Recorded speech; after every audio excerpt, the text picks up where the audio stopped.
city of Rome, also known as the Eternal City, has borne witness to the lives of many holy apostles, like Saints Peter and Paul.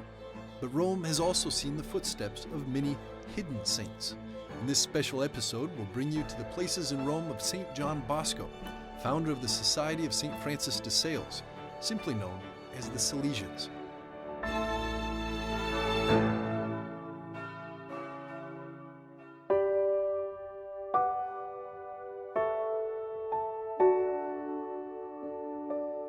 St. John Bosco, known endearingly as Don Bosco, was born in northern Italy and lived there most of his life, where he began his work in service of young people. In fact, St. John Paul II declared him father, teacher, and friend of the young. The remains of St. John Bosco are in the Basilica of Maria Ausiliatrice, Our Lady Help of Christians, in Turin.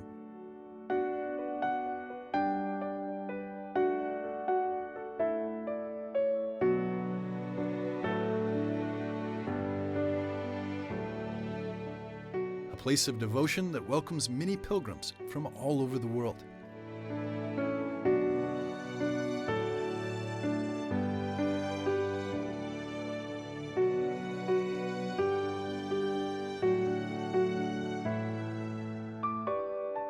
Few people know that also in Rome there are significant places that saw important moments in the life of St. John Bosco. This is the present headquarters of the Salesian General Curia. And that's where we caught up with Father Ángel Fernández Artime, Rector Major of the Salesians and 10th successor of Don Bosco. He accompanied the EWTN team through some of these places unknown to many.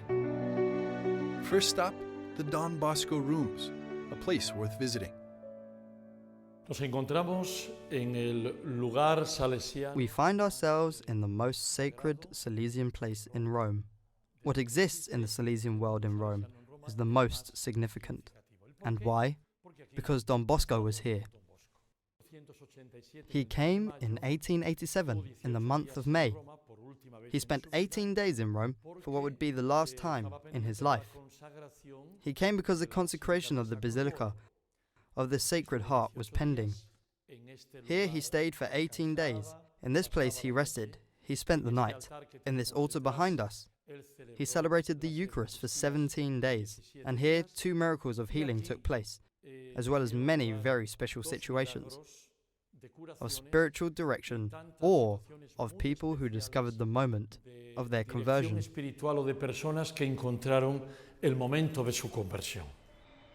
But what is it about Don Bosco's personality that's still attractive today? I can assure you that Don Bosco is very much loved, because he is seen particularly as the saint of the Catholic Church, who loved young people and sought their good, with so much sympathy, with a strong connection with the world of youth. There are so many things he had in his time that today we also try not to lose. Above all, his great educational and evangelizing passion for young men and young people in general. And then he thought about the girls too, dreaming up a feminine branch with the Daughters of Mary Help of Christians to do the same, as he had done in Valdoco, with boys and the first Daughters of Mary Help of Christians in Mornese.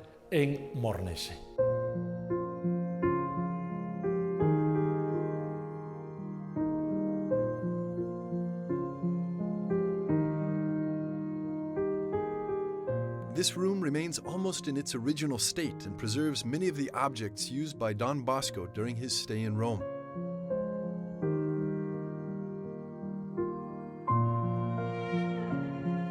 Some of them are part of a small Roman Don Bosco museum, which is located in the center of the city next to the Basilica of the Sacred Heart of Jesus.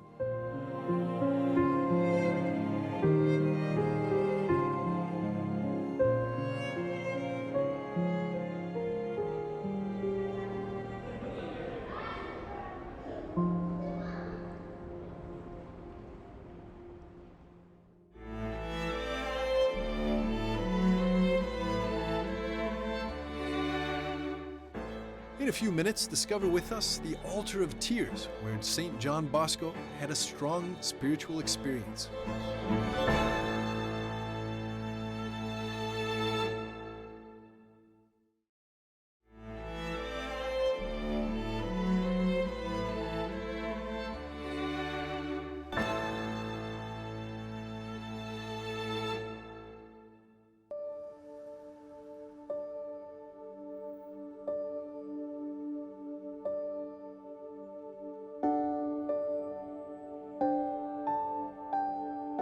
The Basilica of the Sacred Heart of Jesus, built thanks to the efforts of St. John Bosco, is just a few meters from his rooms.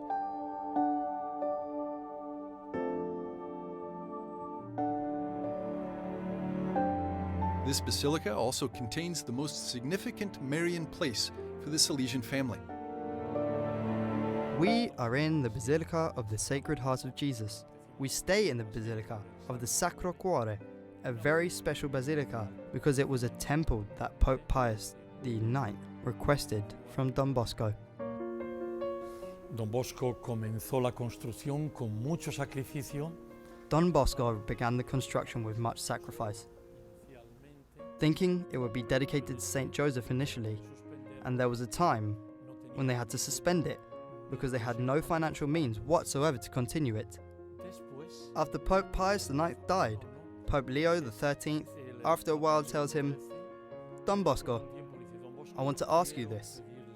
You have to continue this work, and I will start by helping you a little." Don Bosco took this as a great duty because he understood that a request from the Pope from him and the Salesians is, at minimum, something that must always be taken seriously. Es algo que siempre hay que tomar muy en serio. Pope Leo XIII pointed out to Don Bosco that at the time there was no church in Rome dedicated to the Sacred Heart of Jesus.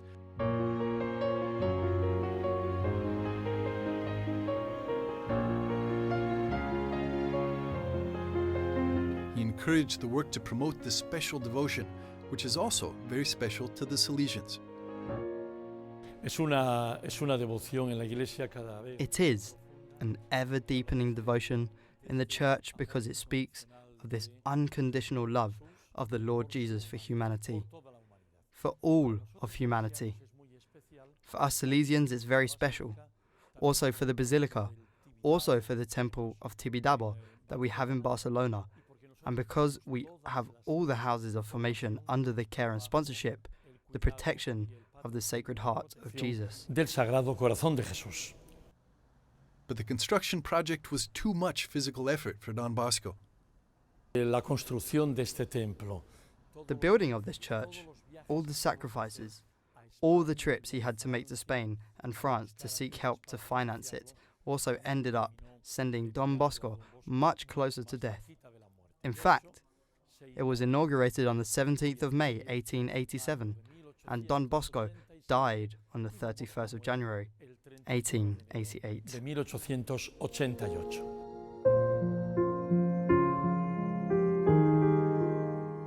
Additionally, in this basilica, a very important Marian place is preserved, the Altar of Our Lady, Help of Christians, also known as the Altar of Weeping.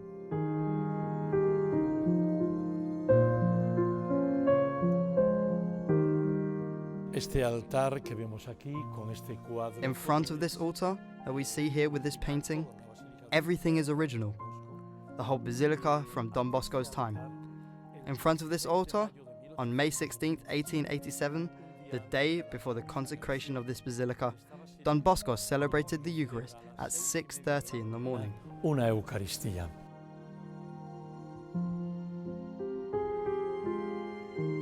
Just that celebration of the Eucharist lasted 2.5 hours.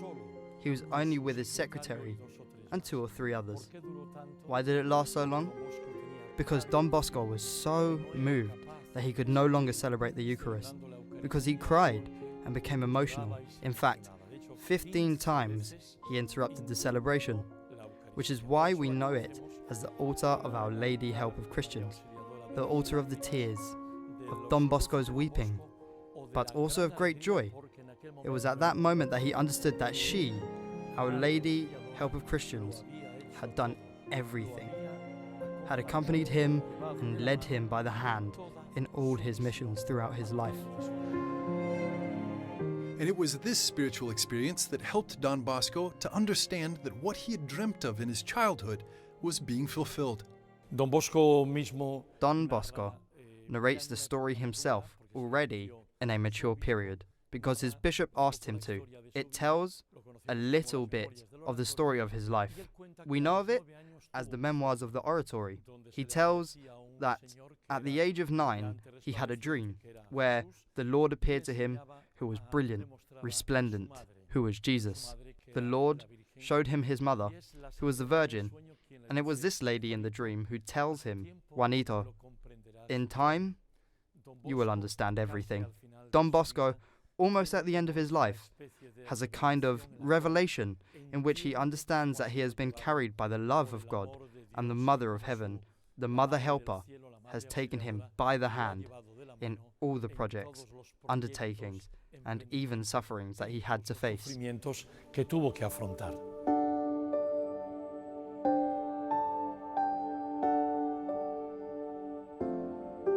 And here you can see just how important the advocation of Mary, Help of Christians, was for Don Bosco and the entire Salesian community.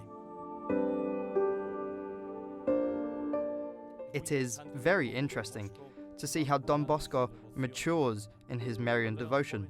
When he was a young seminarian, his great devotion was the Consolata in Turin, the patroness of Turin. When the dogma of the Immaculate Conception was proclaimed, Don Bosco, who was also a charismatic teacher in the spirit, encourages his boys to further their devotion to Mary of the Immaculate Conception. Moreover, in 1868, he has the intuition that the Virgin Mary is, first and foremost, Mother of the Church and helper in difficult times. And he says to his closest Salesians, from now on, Our Lady wants us to be devoted to her as Mother Helper. And since then, the Salesian family's devotion to Mary as helper is very special in the world.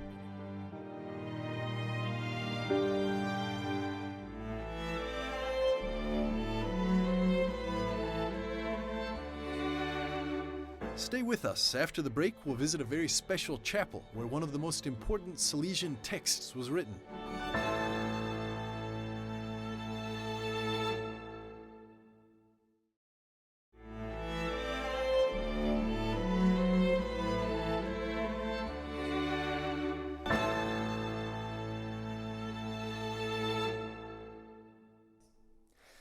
Les saludo muy cordialmente. Nos encontramos I cordially greet you.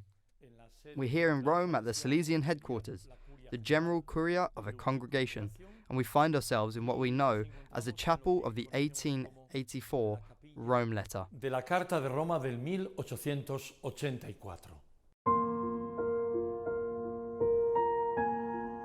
This small chapel, which at that time was a bedroom, is very important for the contents of the letter he wrote. Es importantísimo porque Don Bosco se encuentra It is very important because Don Bosco wrote this letter 3.5 years before his death. He died January 31st, 1888. He was here doing many of the negotiations in the Vatican for the approval of all of his institutions. He carried a sadness in his heart. The sadness was this: the fear that in the future of his works, his oratories, they would not be like the first oratory in Valdocco. oratorios no fuesen como el primer oratorio en Baldocco.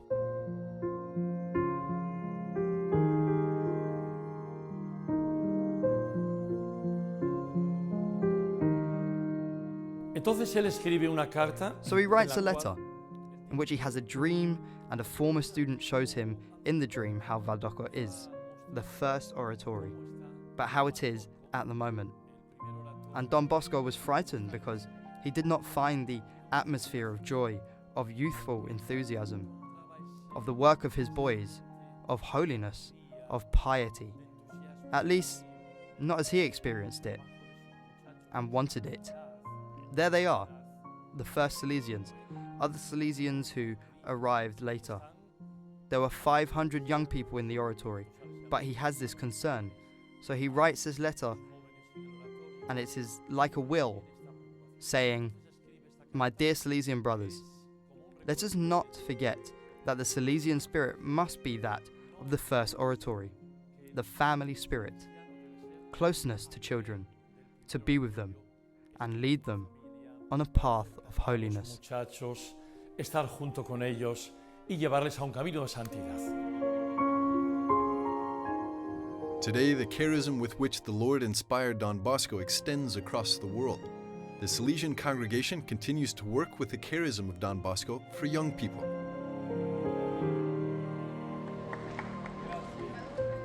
As is the case of the Silesian Oratory of the Sacred Heart, where apostolic work for young people is carried out, among whom there are also young people of different religions. We are 14,500 Silesians in number. In the world altogether, as a Silesian family, there are 360,000 of us. There are 32 groups within the Silesian family, and we in particular, the Silesians of Don Bosco, have 1,936 outposts in the world, some of which have 3, 4, 5 great works at the same time. I sincerely believe that the young people of the world need, and the boys and girls of the world today need the charism of Don Bosco and the love of Don Bosco for Jesus and the great devotion to Nuestra Madre Auxiliadora. Today, it is up to us to do this in the name of Don Bosco. And precisely youth ministry has recently been at the center of the Church's attention, thanks to the recent Synod of Bishops on Young People, a theme that parallels the charism of the Silesian congregation. En mi opinión, está siendo un In my opinion, it is a time of grace for the whole Church. Within the Holy Father's idea to think first of the family. Without the family, we can do nothing with the young and for young people. En los jóvenes. Father Ángel Fernández Artime was one of the Synod Fathers at this church event, in which the situation of young people of the world was reflected upon. I think it has been a great opportunity for the Church to be open to listening to and accompanying the young people of the world. And for us, the Silesian family and the Silesians of Don Bosco, it has been a great gift from the Church and from the Father to begin to reflect on and to think about how to be close to young people today.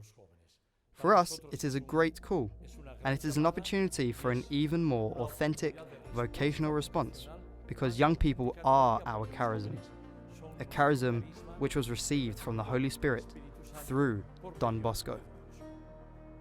It's a great responsibility that the Rector Major of the Silesian is called to, the mission of the 10th successor of Don Bosco. It's a precious time, a time of grace. I'm living it as an undeserved reality. At the same time, I can honestly tell you that I am giving all that I have, my life, my heart, with true passion for evangelization and education. Touring the Silesian world, trying to help with all the support I have in my council. And the community I'm in, to accompany all the Silesian world in 134 nations where we are, really a grace that I experience day by day. That I am not alone, because it is true what St. Paul says about the Lord. My grace is sufficient for you. I feel His grace. I live His grace in this way. And for me, the prayer of so many people is a very special gift, many of whom I don't even know, but they know me.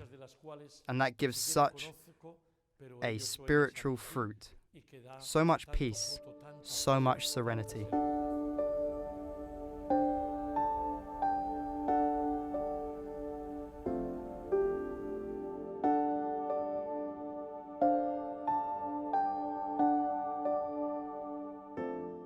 Concluding our visit, the Rector Major of the Silesians wished to send out a message to those planning to visit the Eternal City soon. I invite you not just to make a cultural tour during your stay in Rome, because Rome is for meeting with God, to meet the Lord, to meet the witnesses of faith, for example, to meet Saints Peter and Paul, and to find oneself amid so much holiness, among which is the Salesian sanctity of Don Bosco.